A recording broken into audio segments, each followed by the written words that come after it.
तन सो वेला जित दर्शन करना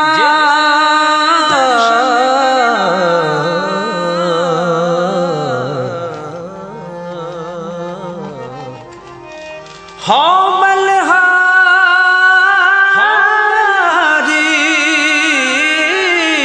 सतगुर चरणा हो बलहारी सतगुर चरणा।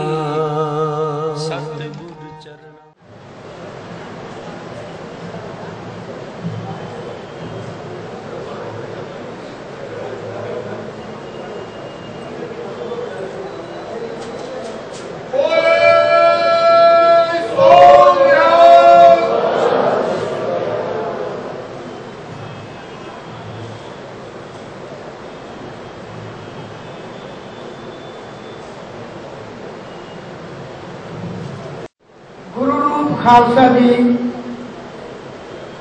कहते हैं देवते बोलते हैं कि देवतों का दरबार स्वर्ग धाम में है और उसके अध्यक्ष इंद्र देवता जी हैं। आज का ये फंक्शन ये देवताओं के दरबार इंद्र के दरबार से भी महत्वपूर्ण है, इसलिए कि आप सभी इंद्र देवता के दरबार के देवी देवियां हैं, सिख हैं और श्री गुरु ग्रंथ साहब अध्यक्षता कर रहे हैं हमारे माननीय। तो फतेह बनाओ, वाहिगुरु जी का खालसा वाहिगुरु फतेह। सुनीता जी ने और डॉक्टर मंजुला जी ने जाना होगा, हम उनको ज्यादा रोकना नहीं चाहते। मैं 2-3 बातें कहनी है और संक्षिप्त में। एक तो सिखो, सिख कौम फूल को नहीं पता उसकी कीमत कितनी है, खुशबू की। नदी को नहीं पता उसके जल की कितनी कीमत है, और नहीं पता बच्चे को। अभी 2 बच्चे माथा टेक रहे थे, शायद वो जुड़वा होंगे, उस माता को बधाई के 2 लाल हैं। उन बच्चों को नहीं पता कि हमारी माँ को हमारी कितनी खुशी है, उनको क्या पता है। वृक्ष को नहीं पता उसकी छां की कितनी कीमत है, छाया की। इसी तरह सिखो, आपको भी शायद नहीं पता कि आज दुनिया के गगन मंडल में सबसे ज्यादा चमकने वाले सितारों में आप एक हैं।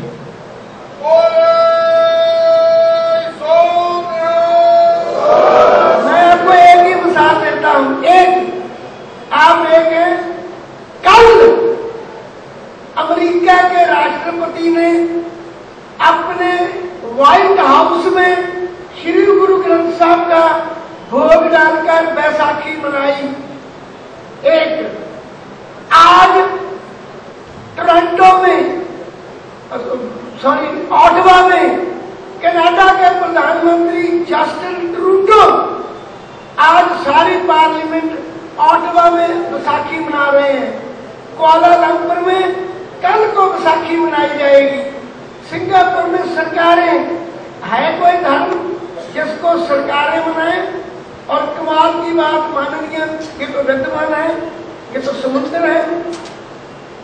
हिंदुस्तान टाइम्स के हमारे महामाननीय हमारी बच्ची, सिख कौम की बच्ची, हिंदुस्तान की बच्ची, मैं बेटा कहना चाहता हूँ आप जी को कि हैरान हो जाओगे कि दुनिया में पावर मिलती है।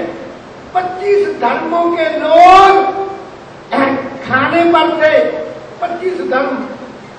उसने कहा, उठ खड़े होकर ओबामा ने, कि धर्म तो सभी हैं, सभी की इज्जत है, मगर फ्री किचन दुनिया में मात्र सिख देते हैं। ये 25 और दूसरी बात, उसने हाइती एक देश है, वो जानते हैं अरुणा जी, हाइती एक देश है, डॉक्टर साहब जानते हैं, हाइती एक देश है जहां अकाल पड़ गया था। सिखों ने 2 साल दिया खाना। ISIS वाले सीरिया में कत्ल कर रहे हैं लोगों को, एक ही सिख पिछले 1.5 साल से भोजन फ्री दे रहा है। ऑस्ट्रेलिया में 5 सिख हैं, वो काम ही ये करते हैं जिसको खाना नहीं, खाना दो, ये आपको प्राप्ति है। एक बात मैं कहूं कि आपकी शक्ति दुनिया किसी को नहीं मानती। मैं उनको कहा था मंजुला जी को कि आप हस्ती भी हैं, शक्ति भी है। तो नीचे बैठे मैं ऐसे भी कह दिया, दुनिया हस्ती शक्ति को मानती है। आज देखिए 1914 में 102 वर्ष पहले कामागाटा वरुण सिखों के से भरा जहाज, थोड़े हिंदू भी थे, 2-4 मुस्लिम, वो वैंकूवर गया था, उसको अंदर एंटर नहीं होने दिया था। 100 बुरी बात थी। आज 102 साल बाद 18 मई को कनाडा का प्रधानमंत्री कनाडा की पार्लियामेंट में खड़े होकर उसने ऐलान कर दिया, मैं सिखों से माफी मांगूंगा जो 102 वर्ष पहले उनसे अन्याय हुआ। ये जिंदा कौम की निशानी है। अब एक बात सिखों के बारे में कहनी है, शायद आप भी खुश होंगे। मेरा एनालिसिस है, मैं सीधी बात कहूं, मेरी तरफ देखना, मैं देश की एकता और अखंडता का पक्का हामी हूं। एक कागज पर विनोबा भावे ने भारत का नक्शा बनाया हुआ था, मंजुला जी, भारत का नक्शा, वो किसी ने फाड़ दिया है, नक्शा फाड़ दिया, ऐसे फाड़, ऐसे। तो उसने कहा नहीं, गुस्से में नक्शा फाड़ा, दोबारा जोड़ो। तो सभी ने कोशिश की, इधर उधर नहीं जोड़ा। अगर पंजाब जोड़े तो सिंध रह जाए, हिमाचल रह जाए, यूपी रह जाए, नहीं जोड़ा। एक इतने बच्चे ने कहा अंकल विनोबा भावे को मैं जोड़ू? उसने कहा जोड़। मैं ऐसा आदमी हूं, मैं किसी जगह में हूं, अपनी जिंदगी लगा दी, आतंकवाद के खिलाफ मैं लड़ा हूं, लोगों के साथ खड़े होकर। उस लड़के ने कहा मैं जोड़ू, उसने कागज पकड़ा, कागज जोड़ दी। विनोबा ने कहा oh my son, oh my diamond, very good, आपने जोड़ दिया नक्शा। कैसे जोड़ा? उसने कहा अंकल इस नक्शे के पीछे, आपको भारत का नक्शा, इसके पीछे इसके पीछे एक फोटो थी। इस कागज के पीछे ये तो हट गया, ये हिंदुस्तान था, ये एक हिंदू सिख और मुसलमान की फोटो थी। तो मैंने पहले उस फोटो को जोड़ा, आगे से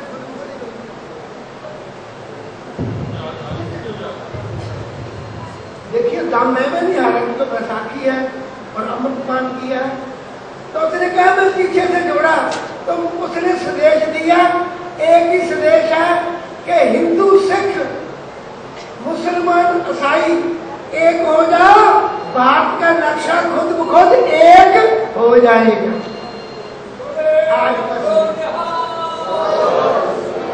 आज का संदेश है।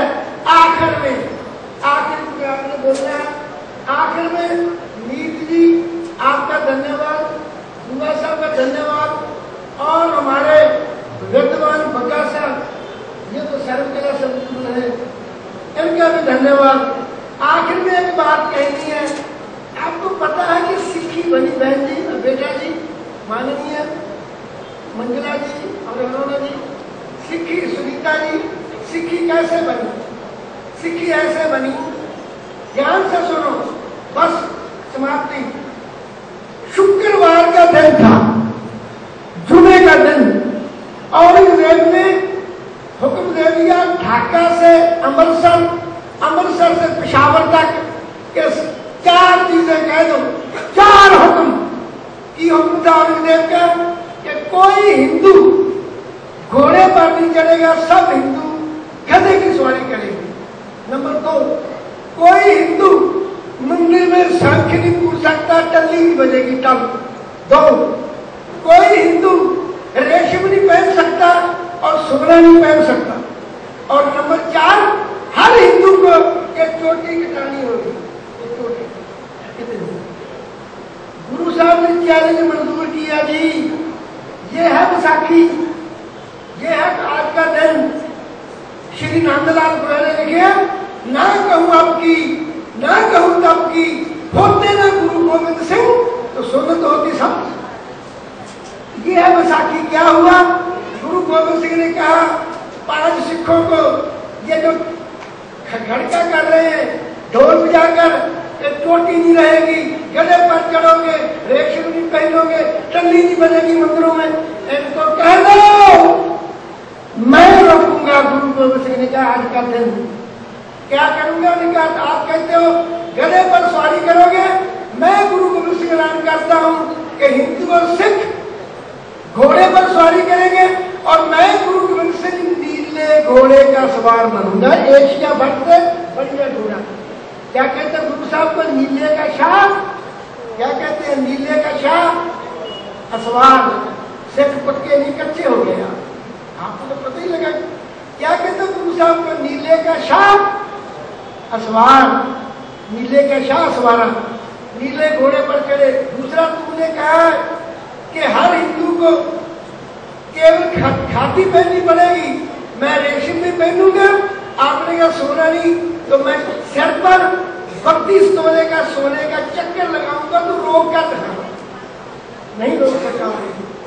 तीसरी बात आप कहते हैं औरंगजेब के मंदिरों में शंख नहीं बजेंगे, टू वो टल्ली नहीं बजेगी। मैं इसके मुकाबले रणजीत नगाड़ा खड़काऊंगा। शंख तो 200 मीटर 300 गज सुनता है, तो मेरा शंख नगाड़ा 22 को दूर सुनेगा, तू रोक के दिखाना। और चौथी बात कही औरंगजेब, तू कहते हैं चोटी काट दे, एक दिन आएगा बैसाखी का, आज बैसाखी है, तू तो चोटी काटता है, मैं हिंदुओं की चोटी भी बचाऊंगा और एक नई कौम साजूंगा जो चोटी की बजाय सारे केश ही रखेगी, तू एक बाल भी काट कर दिखा।